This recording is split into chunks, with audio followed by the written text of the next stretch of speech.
నాయుడు గారు రాష్ట్రపతి కాకపోవడానికి కారణం కులం ఐక్యంగా లేకపోవడం. అంటే ఈ కులం ఇంత ప్రభావితం చేయగలిగిన కులం ఉంది, సౌత్ ఇండియాలో వీళ్ళ శక్తి ఉంది అనేది ఢిల్లీలో ఉన్న వాళ్ళకి తెలియకపోవడం, ఐక్యం లేకపోవడం అనేది కాదు. ఈ కులం యొక్క బలం అనేది ఢిల్లీలో ఉంది, ఢిల్లీలో పెత్తనం చేస్తున్న శాసిస్తున్న వాళ్ళకి తెలియకపోవడం అని నేను అనుకుంటున్నాను, నా వ్యక్తిగత భావన. సో ఆ కారణంగా అవకాశం మిస్ అయి ఉంటుంది. అదే కనుక ఈయనకు చేయటం వల్ల పొలిటికల్గా ఇంత మైలేజ్ వస్తుంది మనకి అని అనుకుని ఉండుంటే డెఫినెట్లీ ఆయన అయ్యి ఉండేవాడు, నేను అనుకున్నమాట. తప్పు కూడా కావచ్చు ఉన్నారు కాబట్టి మీకు ఒక అజంప్షన్. రైట్. తెలంగాణ రాజకీయాల్లో కమ్మ కమ్యూనిటీకి సంబంధించిన ఎగ్జిస్టెన్స్ ఉందా సార్? తెలంగాణలో కూడా దాదాపు 23 లక్షల మంది ఉన్నాం మేము. అంటే తెలంగాణ రాష్ట్ర జనాభాలో 5.5% ఉన్నాం. బట్ దీంట్లో మా వాళ్ళది మీరు ఇప్పుడు కాంగ్రెస్ నాయకులు కాదు, కమ్మ గ్లోబల్ ఫెడరేషన్ అధ్యక్షులు. సో నిజాయితీగా మాట్లాడు. నేను ఎగ్జిస్టెన్సీ ఉందని అడుగుతున్నా, అవకాశాలు అసలు ఎగ్జిస్టెన్సీ ఉందని అడుగుతున్నా. డెఫినెట్గా ఉంది కావటం వల్ల 23 లక్షల మంది అనేది ఇట్స్ బిగ్ నెంబర్ కదా. మా యొక్క సంఖ్యాపరంగా పాలిటిక్స్లో ఎగ్జిస్టెన్సీ అనేది బాగా తక్కువ అయిపోతుంది. అదే ఇప్పుడు పేరు చెప్పడం బాగుండదు, భావ్యం కాదు కూడా. మాలో 1/10 జనాభా ఉన్న ఓ సామాజిక వర్గం తెలంగాణ అసెంబ్లీలో 13 మంది ఎమ్మెల్యేలు ఉన్నారు. మా వాళ్ళు 3 ఉన్నారు, 4 ఉన్నారు. 4 నుంచి 3కి పడిపోయింది. అంటే రాజకీయాల్లో ఎక్కువ యువకులు రావాలి, మేధావులు రావాలి.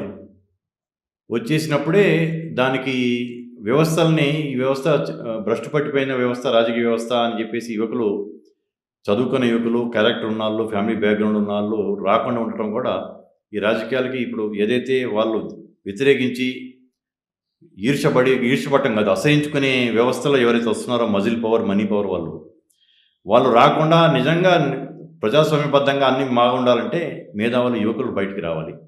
అది ఇప్పుడు రాట్లాచి ఈ రాజకీయంగా మనకెందుకు, రాజకీయంగా మనకెందుకు అనుకుంటున్నారు.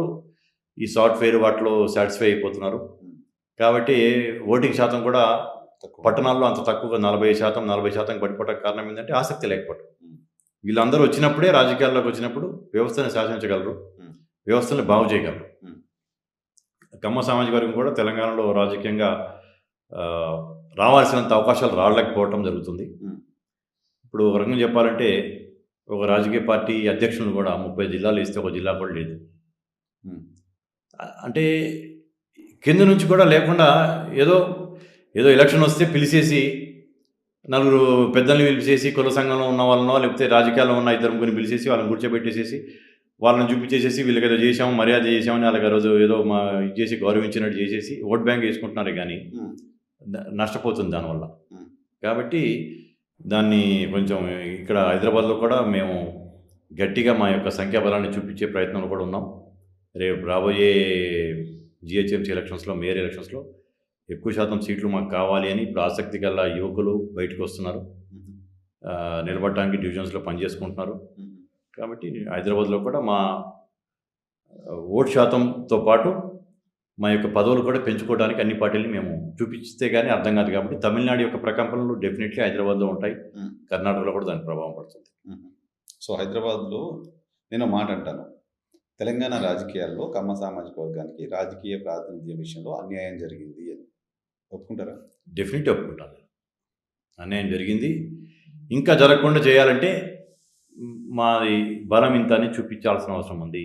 పాలకులకి కనువిప్పు కావాల్సిన అవసరం ఉంది. 23 లక్షల జనాభా అంటే not a small number Telangana లాంటి రాష్ట్రంలో. సో బలమైన కమ్యూనిటీ, గొంతున్న కమ్యూనిటీ, వెళ్తున్న కమ్యూనిటీ, ఐడెంటిఫికేషన్ ఉన్న కమ్యూనిటీ. సో అటువంటి మీకు కూడా 120 ఎమ్మెల్యే, 119 ఎమ్మెల్యేలు కనీసం ఒక 5-10 స్థానాలు ఇచ్చే పరిస్థితుల్లో ప్రధాన రాజకీయ పార్టీలు ఎందుకు లేకుండా పోతున్నాయి? లేకపోవటం అంటే రాజకీయ పార్టీలు మమ్మల్ని ఒక డబ్బు ఇచ్చే కులం కింద మీరు ఫండ్ చేయాలంతే. మాకు డబ్బు ఇచ్చే కులం కింద డబ్బు తీసుకుంటాము, మీ దగ్గర డబ్బులు తీసుకుంటాము, మీ ఓట్లు మాకు వేస్తారు, మీతో మంచి తీయగా 4 మాటలు మాట్లాడతాం అనుకుంటున్నారే కానీ అట్లా కుదరదు. ఇక తీయగా మాట్లాడండి, మాతో గౌరవించండి, మమ్మల్ని అభిమానిస్తున్నట్టు బయటకు చూపించుకోండి. కానీ నిజంగా కూడా మాకు మేలు జరగాలి.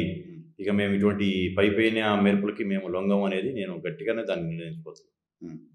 ఏంటి అన్యాయం చేశాం కమ్మ సామాజిక వర్గానికి? సరే, ఈ ప్రభుత్వంలో వచ్చిన తర్వాత మాట్లాడే మాట, ఈ పార్టీ కాబట్టి ఇబ్బంది ఉంటే ఉండొచ్చు, వాళ్ళు చెప్తున్నమాట. ఓ రాజ్యసభ ఇచ్చాం, ఓ మంత్రి ఉన్నారు క్యాబినెట్లో, ఇంకా ఏంటి ప్రాతినిధ్యం?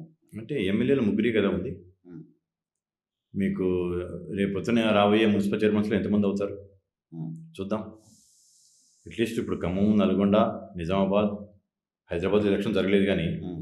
ఈ జిల్లాల్లో అయితే ప్రభావం బానే ఉంది కదా మాది. హ్మ్. ఎంతమంది అవుతారో, ఎంతమంది ఇస్తారో రాజకీయ పార్టీలు చూద్దాం. హ్మ్. ఎందుకు ఇవ్వలేకపోయారు? ఇప్పుడు అంటే ఖమ్మం అంటే parliament take it for granted. Khammam parliament స్థానం ఉంది. ఖమ్మం పార్లమెంట్ స్థానం చాలా కాలంగా కమ్మ సామాజిక వర్గానికి సంబంధించిన వాళ్ళు ఎలక్ట్ అవుతూ వస్తున్నారు. సో, మొన్న అధికార పార్టీ అక్కడ ఎందుకు కన్సిడర్ చేయలేదు కమ్మ సామాజిక వర్గాన్ని? అదే నేను అంటుంది.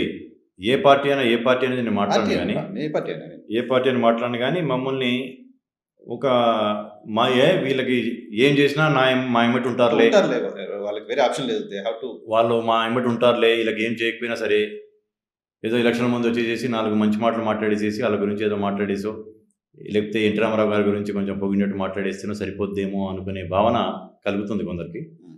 అది తప్పు. లేకపోతే ఈ సమాజం గనక ఐకమత్యమై, సంఘటితమయ్యి, ఇది చేస్తే ఏదైనా చేయగలరు అనేది చూపియకపోతే పాలకులకి మాతో ఒక రకమైన చిన్న భయం అనేది లేకపోతే కూడా హ్మ్. ఎవరిని పట్టించుకోరు. నోటితో తీయటి మాటలే కాదు, చేతులతో ఏం చేస్తున్నావు అనేది కూడా చూపియాలి అనేది నేను రేపు చూపియబోతున్నాం మేము.